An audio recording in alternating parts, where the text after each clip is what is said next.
अगर मैं आपको कहूं कि एक टीम का स्कोर है 181 और उसको टारगेट मिला है 202 का और उसके बाद 3 विकेटें उसकी गिरी हुई हैं, वो 181 स्कोर बनाए हुए हैं उसने, और एक बैट्समैन 250 के स्ट्राइक रेट से वो छक्के मार रहा है, 31 बालों में उसने जो है वो 75 स्कोर मारे हुए हैं। एक दूसरी साइड पे बंदा खड़ा है, वो 53 बालों में 71 स्कोर बनाई खड़ा है, और उस टीम को चाहिए 2 ओवर के अंदर 21 स्कोर, और आगे से एक स्पिनर का ओवर है, एक फास्ट का ओवर है। तो मेरे ख्याल में 99% लोग यही कहेंगे कि भाई बैटिंग वाली टीम जीती है, लेकिन ऐसा नहीं हुआ। कल के मैच में सब कुछ बदल गया, सब कुछ देखने को मिल गया। मतलब कल क्या मैच हुआ है इस्लामाबाद यूनाइटेड और पेशावर ज़ल्मी के दरमियान।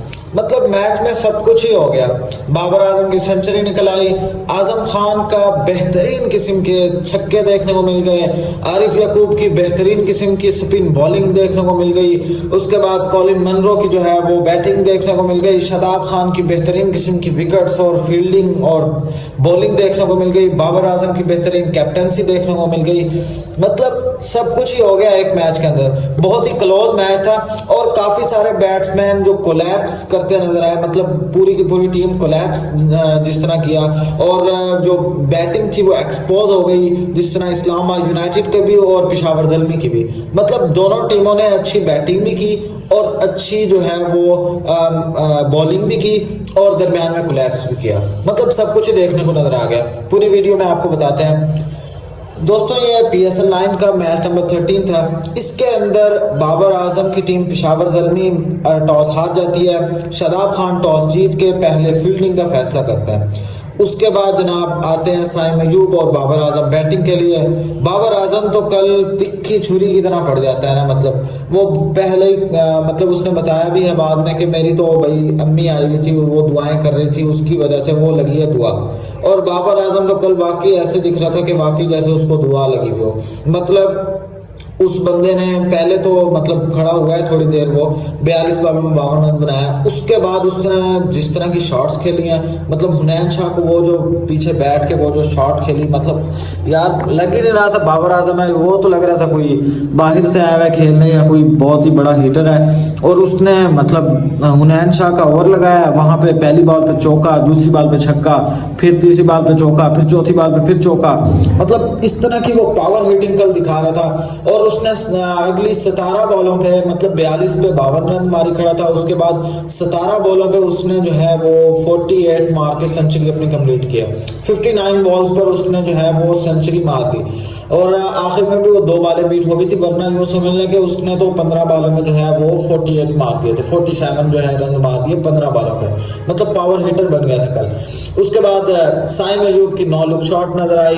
तैमल मिल्स को जिस तरह उन्होंने जो है वो बैक पे वो शॉट मारते हैं, बहुत ही खूबसूरत, बहुत ही प्यारी और काफी लोगों को बहुत ज्यादा पसंद आती है वो शॉट, वो देखने को मिली। खैर आउट हो गए, 38 रन बनाए। साइम अयूब जो है वो आउट हो गए थे, सलमान अली आगा ने आउट किया उनको। उसके बाद जनाब एक विकेट गिरी है, फिर पेशावर ज़ल्मी की टीम ने कोलैप्स कर दिया। मतलब दूसरे नंबर पे आए हैं, 1 डाउन आए हैं मोहम्मद हारिस, उनको जो है वो आउट हो गए हैं, उनको भी शादाब खान ने आउट किया। फिर जनाब साहब चौथे नंबर पे जो है वो हसीबुल्ला खान आए थे, उनको भी आउट कर दिया शादाब खान ने। शादाब खान जो है वो आई थिंक कमबैक किया है, बहुत ही मतलब जैसे कहते हैं कि हार्ड कमबैक, बहुत ही जो उनका चल रहा था, जिस तरह फैन उनको जो है वो बहुत ज्यादा क्रिटिसाइज कर रहे थे कि किस तरह की बॉलें करवा रहा है, मतलब टिप भी नहीं खिला रहा बॉल को, हवा में जो है वो स्विंग करवा रहा है। मतलब बहुत ज्यादा मजाक उड़ा रहे थे, बहुत ज्यादा उनके ऊपर मीम बन रहे थे, और जिस तरह उन्होंने इंडिया के अगेंस्ट जो है वो बहुत गंदी बॉलिंग कराई थी, तो उसके बाद से वो बहुत ज्यादा बेचारा बंदा परेशान था। खैर उसने कमबैक किया, बॉलिंग कल अच्छी दिखाई, 28 रन दिए 4 ओवरों के अंदर, 2 विकेटें भी ली और मेन विकेटें थी मोहम्मद हारिस की, हसीबुल्ला खान की। और उसके बाद 5वें नंबर रुमान पावल आते हैं, वो भी कुछ नहीं कर सकते, वो भी आउट हो जाते हैं।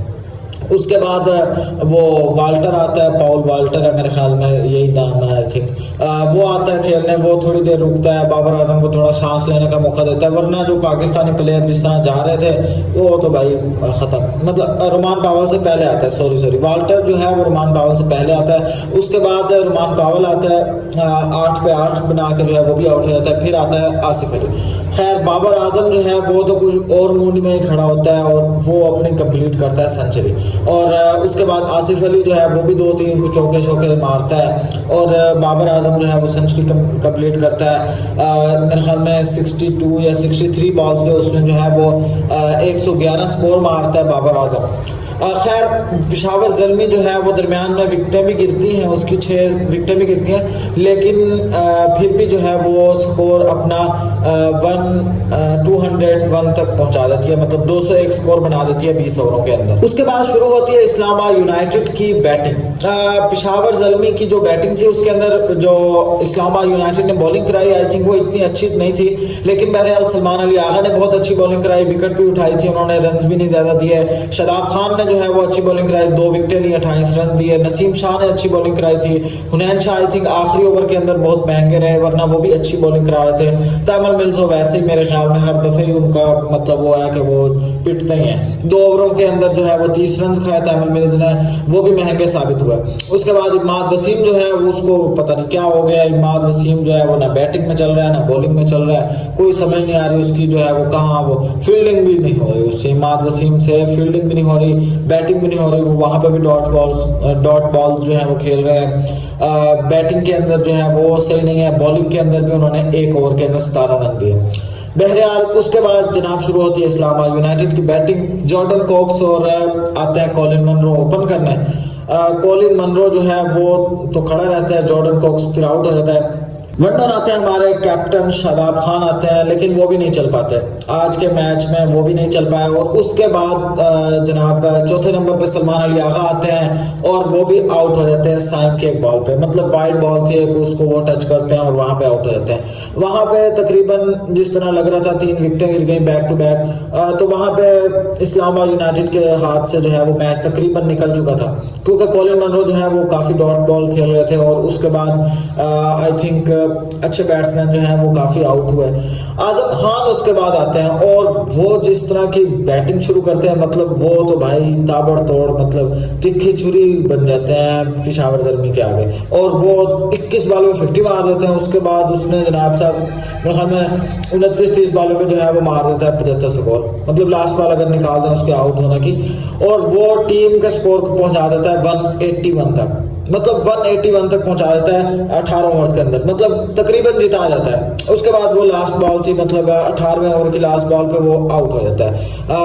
2 ओवरों के अंदर मतलब चाहिए होते हैं 20 स्कोर और बहुत कम, मतलब 20-21 स्कोर चाहिए थे, तो आई थिंक वहां पे इस्लामाबाद यूनाइटेड तकरीबन जीत चुकी थी। और उसके बाद होता है जनाब साहब खेल शुरू।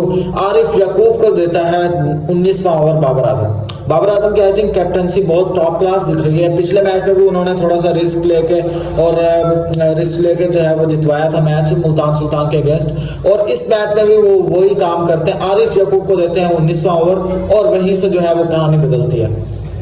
आरिफ याकूब तो जो अच्छी बॉलिंग कराते हैं वो तो अपनी जगह, लेकिन बहरहाल इस्लामाबाद यूनाइटेड की पूरी टीम जो है वो वहां पे कोलैप्स कर जाती है। मतलब पहली बॉल पे वो कॉलिन मनरो जो है वो आउट होता है, उसके बाद सिंगल निकलता है, फिर आउट होता है, फिर लेग बाय निकलता है, फिर आउट होता है, फिर आउट होता है, मतलब इस तरह बैक टू बैक। और जो कोई बंदे हमारे वही आउट हो रहे हैं जो बड़ी बड़ी बातें करते हैं, हैदर अली हो गया, इमाद वसीम हो गया, मतलब वो लोग आउट हो रहे हैं जो ये बड़ी बड़ी बातें करते थे ना कि भाई हमारे इंटरनेशनल टीम के फिनिशर है, मतलब वाकई ये सच में फिनिशर है, ये जिस टीम में भी आ जाए मतलब उसको फिनिश करके छोड़ देते हैं। हमारे राना फहीम साहब जो हैं वो बेस्ट फिनिशर हैं दुनिया के, वो थे। इमाद वसीम साहब थे, उसके साथ साथ जनाब आपके हैदर अली। कॉलिन मनरो तो खैर वो अपना काम कर चुका था, 53 बालों में 71 मार के तो वो आउट हो गया। तो 4 विकेटें लेते हैं उसी ओवर के अंदर आरिफ याकूब साहब जो हैं वो 4 विकेटें लेते हैं 1 ओवर के अंदर, और ओवरऑल इसने 5 विकेटें उठाई। बहुत ही टॉप क्लास इनकी जो है वो बॉलिंग करवा रहा था, मतलब इसकी बॉलिंग तो जो थी टॉप क्लास वो तो थी, लेकिन जो बल्लेबाज थे इस्लामाबाद यूनाइटेड के उन्होंने बहुत ही 3rd क्लास किस्म की बैटिंग करते नजर आ रहे थे वो।